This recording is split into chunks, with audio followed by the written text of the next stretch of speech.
Doa dimulai.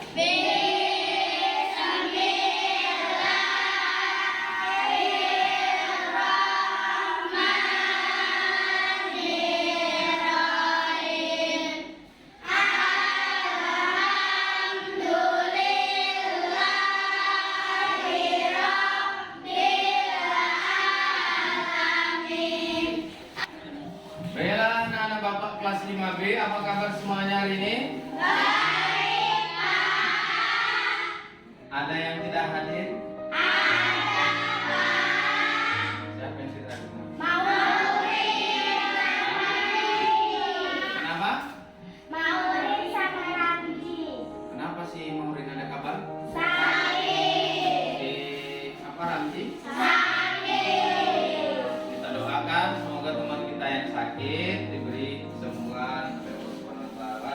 Amin ya rabbal. Amin. Dan besok dia bisa belajar seperti biasa.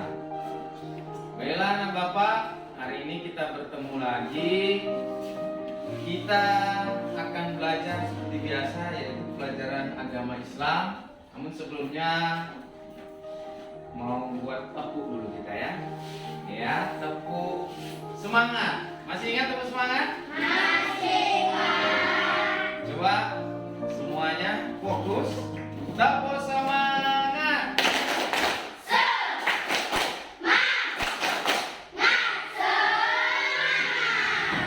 Jadi kita harus tetap semangat untuk melakukan pembelajaran pada hari ini. Mari kita mulai pembelajaran kita hari ini dengan baca basmalah.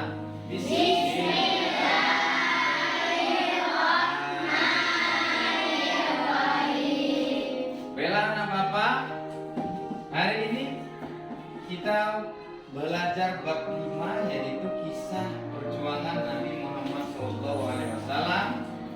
Judulnya yaitu Fathu Makkah, pembebasan kota Mekah, pembebasan dari kesyirikan, pembebasan dari kemunafikan, pembebasan dari kejahilian yang dilakukan oleh orang-orang kafir Quraisy di kota Mekah. Baiklah anak Bapak, sebelum kita lihat pertanyaan berikut, nah, apa yang terlintas? Kita ice breaking dulu ya, biar semangat, biar makin semangat. Semuanya boleh berdiri ya Bapak. Ikutin video yang tampil di depan, video yang sudah disajikan di depan. Ayo, ikutin semuanya.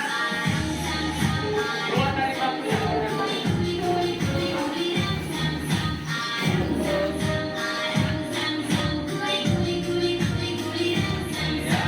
Betul,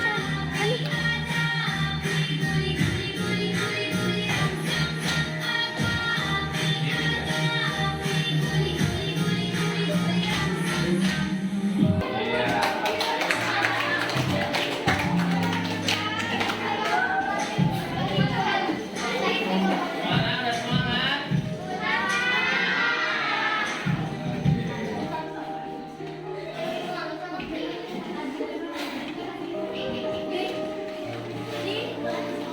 Dalam pikiran kalian, maaf salah ketik itu, saat melihat dua gambar di samping. Yang pertama, gambar Mekah. Apa yang terlintas dalam pikiran kalian dengan melihat gambar Mekah dan Ka'bah? Ada yang bisa mengemukakan lintasan pikirannya? Ayo angkat tangan. Iya, apapun itu. Ya, ingin pergi ke sana, bagus. Ya, siapa lagi? Angkat tangan, jangan bisik-bisik. Iya, ingin membawa orang tua ke sana. Kemudian, siapa lagi? Iya, Japira. Haji bersama orang tua. Terus, ingin sholat di Mekah, bagus. Bab kisah perjuangan Nabi Muhammad SAW dalam pembebasan kota Mekah. Tujuan pembelajaran kita hari ini meyakini peristiwa Fathu Makkah dan Haji Wada dengan benar. Nah, apakah pertanyaan yang menantang dari pembelajaran kali ini? Ya, selanjutnya,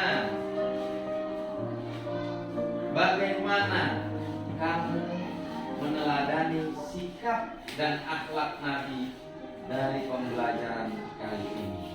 Itulah pertanyaan yang menantang kamu. Selanjutnya, kita masuk inti kegiatan, yaitu penjelasan pemaparan materi kita pada hari ini. Pembebasan kota Mekah. Lihat gambarnya. Kemudian revolusi dan kedamaian monumental. Kenapa disebut Fathu Makkah? Kenapa enggak disebut Ghazwah? Ghazwah itu artinya perang. Fathu artinya pembebasan. Fathu artinya pembukaan. Kenapa disebut itu? Jawabannya adalah karena Fathu berarti pembukaan. Tidak ada di dalamnya peperangan, tidak ada di dalamnya pertumpahan darah, tidak ada di dalamnya menghina, merendahkan, kemudian melecehkan orang lain. Nabi Muhammad memasuki kota Mekah penuh dengan kedamaian. Latar belakang Fathu Makkah, latar belakang pembebasan kota Mekah dari kekafiran. Kaum kafir Quraisy melakukan tindakan yang melanggar kesepakatan, yaitu kesepakatan perjanjian Hudaybiyah. Perjanjian Hudaybiyah ini perjanjian antara kaum kafir yang ada di Mekah dengan Nabi Muhammad SAW berikut kaumnya yang berada di Madinah. Nanti masuk Islam. Kemudian beberapa orang pemimpin Quraisy lainnya, Bani Hujah, kemudian mengadukan hal ini, peperangan yang dilakukan, penyerangan yang dilakukan orang Bakar ini kepada Hujah. Hujah nggak terima, dia lapor kepada Nabi karena ada warganya yang meninggal, 3 orang diserang oleh orang Bani Bakar. Bani Bakar. Jadi orang di belakang Bani Bakar ini siapa? Kafir Quraisy. Orang kemudian mulai bergerak ke Mekah. Setelah sampai di kota dekat Mekah, yaitu di Zutuar. Ini suatu desa yang dekat dengan kota Mekah. Nabi Muhammad SAW membagi pasukannya yang terdiri dari 4 bagian, masing-masing adalah 1. Khalid bin Walid. Ini mukhalaf juga ya. Khalid bin Walid memimpin pasukan untuk memasuki Mekah dari bagian bawah. Jadi ada yang atas, ada yang bawah ya. Kemudian Zubair bin Awf memimpin pasukan memasuki Mekah dari Bukit Qada, ini atas. Kemudian Abu Ubaidah bin Al-Jarrah memimpin pasukan dari tengah-tengah lembah hingga sampai ke Mekah. Kemudian Sa'ad bin Ubaidah memimpin orang Madinah supaya memasuki Mekah dari arah sebelah barat. Jadi 4 penjuru Mekah dikepung oleh kaum muslimin. Kira-kira kalau kita berbuat sesuatu kejahatan, salah kita, kemudian rumah kita dikepung oleh polisi, kanan, kiri, muka belakang, apa yang kita rasakan? Takut pastinya. Itulah yang dirasakan oleh orang kafir Quraisy. Mereka mulai kebingungan. Apalagi yang namanya Abu Sufyan, satu-satunya pemimpin orang Mekah pada saat itu. Mana yang lainnya sudah meninggal di perang Badar. Jadi tinggal Abu Sofyan ini. Ikrimah, anak Abu Jahal, udah meninggal. Anak Abu Jahal harusnya meneruskan tahta orang tuanya, tapi izin Allah dia masuk Islam. Tinggallah si Abu Sofyan. Abu Sofyan ketakutan. Kemudian datanglah paman Nabi Muhammad yaitu Abbas mendatanginya, menjumpainya, wahai Abu Sofyan, udahlah, sudah kalah kalian. Kalian tidak bisa berbuat apa-apa, tidak punya kekuatan. Sudahlah, ayo masuk Islam. Kita jumpai Nabi, kita memohon maaf, kamu mohon maaf, masuk Islam, syahadat, selesai masalah. Kamu akan dijamin keamanan dan kota Mekah akan dijamin keamanannya. Warga-warga Mekah tidak ada yang dilukai, apalagi dibunuh. Apa kata Abu Sofyan? Baiklah, kalau begitu kita jumpai Nabi, tapi kamu harus jamin aku ya, jamin keamananku, jamin hidupku. Jangan sampai aku disentuh sama orang Muslim. Takut nih si Abu Sofyan. Kemudian ini dia kesepakatannya dengan Abu Sofyan. Abu Sofyan mendatangi Nabi Muhammad SAW. Apa yang dilakukan Nabi Muhammad setelah menghadapi Abu Sofyan? Nabi Muhammad langsung memaafkannya, langsung menerimanya, dan menerima kesaksiannya, yaitu syahadatnya. Asyhadu alla ilaha illallah wa asyhadu anna Muhammadar Rasulullah. Dalam peristiwa tersebut, tokoh Quraisy yang selama ini memusuhi Nabi Muhammad masuk Islam, sehingga Rasulullah pun menyampaikan pengumuman, barang siapa, langsung diberi keamanan oleh Rasul, barang siapa yang masuk rumah Abu Sofyan maka akan aman. Sebenarnya apa? Cara ini hanya strategi untuk menebarkan agama Islam yang ramah. Stop. Nabi Muhammad melakukan dakwah. Sambil melakukan dakwah, yaitu strateginya memberi keamanan kepada warga-warga Mekah yang berada di rumah Abu Sofyan. Apa kata Abu Sofyan? Manalah cukup rumahku yang kecil itu menampung warga Mekah, semuanya mau aman. Oke, kata Nabi, siapa yang berada di balai pertemuan Darun Nadwah namanya, siapa yang berada di situ, masuk ke situ akan aman. Oh, balai pertemuan ini rame ya. Tidak cukup juga lah, kata si Abu Sofyan. Oke, kata Nabi, akan aku berikan keamanan kepada seluruh warga Mekah apabila mereka masuk ke dalam rumahnya, diam, tidak keluar rumah, tidak membuka pintunya, maka mereka akan aman.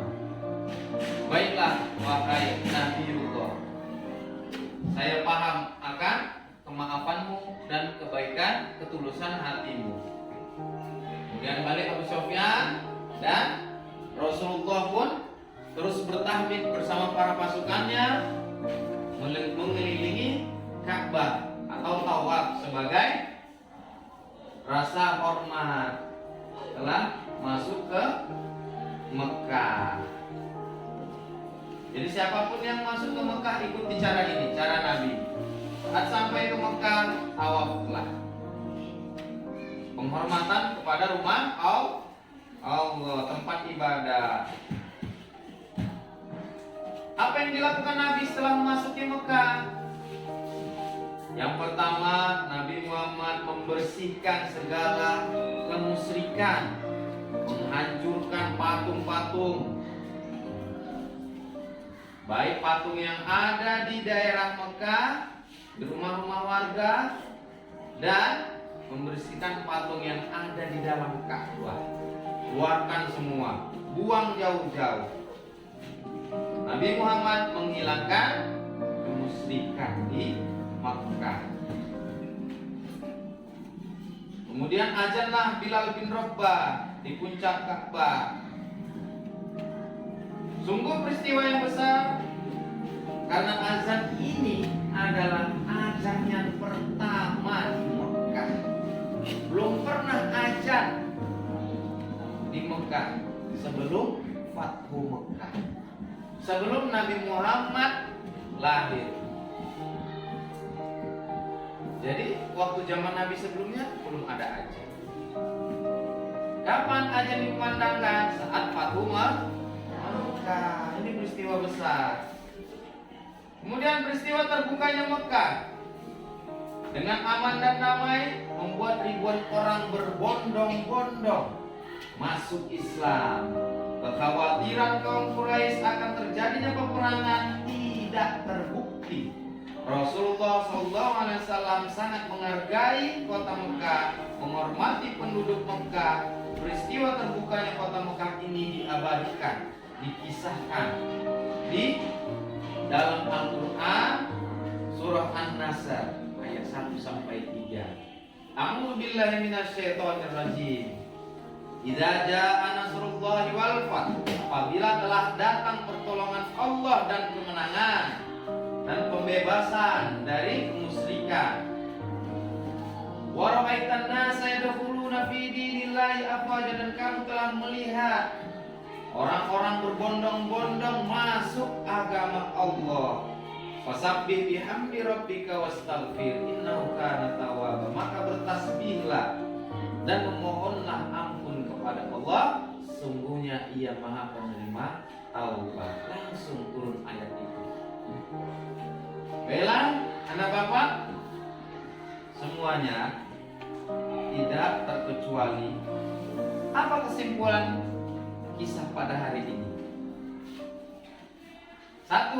Pada tahun 6 Hijriah terjadi perjanjian Hudaybiyah, yaitu perjanjian damai antara kaum muslimin Madinah dengan kaum Quraisy Mekah. 2. Terbukanya kota Mekah atau Fathu Mekah terjadi pada tahun 8 Hijriah.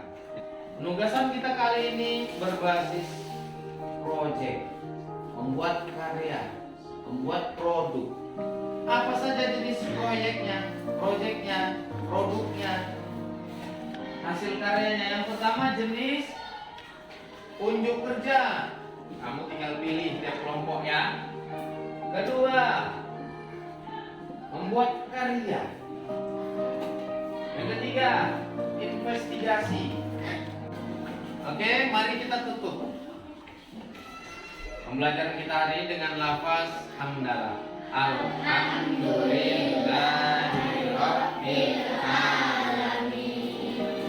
Itu saja pembelajaran dari kali ini. Semoga kita semua dalam keadaan sehat dan apa yang kita pelajari dapat bermanfaat bagi kita dan orang lain. Selamat mengerjakan proyek yang sudah kalian pilih nanti, dan tanyakan apa yang ingin kalian tanya apabila ada masalah. Saya Bapak Iri, assalamualaikum warahmatullahi wabarakatuh.